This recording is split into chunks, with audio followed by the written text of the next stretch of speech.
living in a fearless way means that we are able to react, do what we know is right, even though there's fear within us.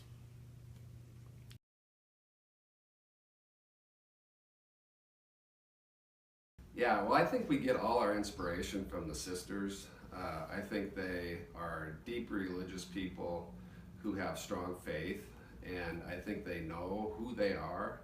And I think because of that, they have such trust in God that when fear shows their light, I think they can rely on who they are as a person because they know themselves, but also their deep religious roots.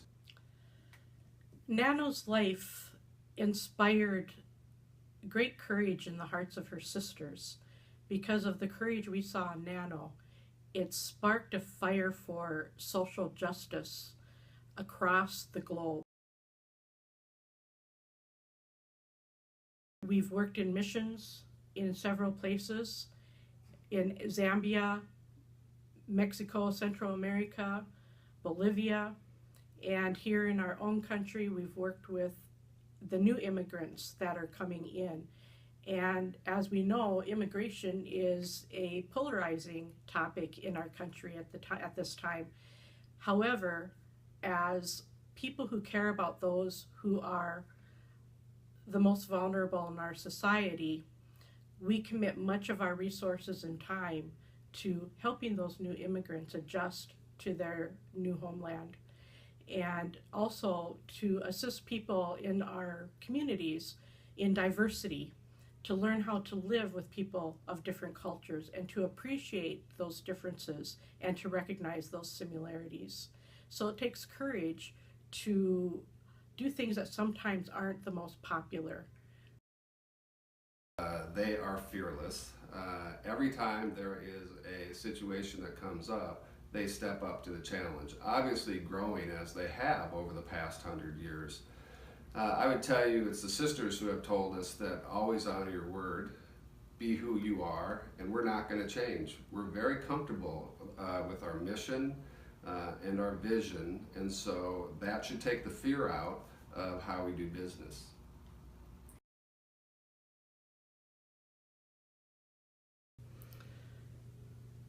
All of us live in fear, and we don't become courageous in one giant step. Being fearless, living fearlessly and courageously, is something that comes with time and practice and growing into ourselves.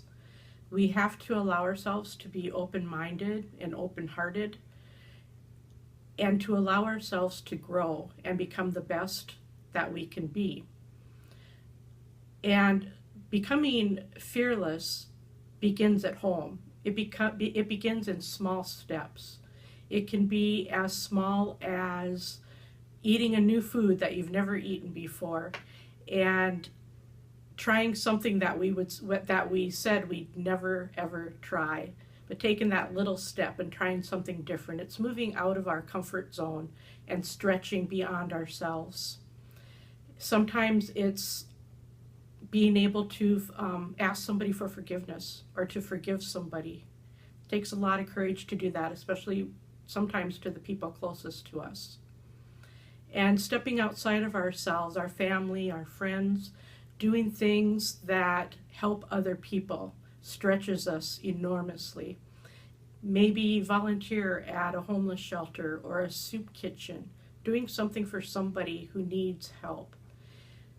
It can be writing to your legislature, making a phone call to your representative. Take a stand for something you believe in.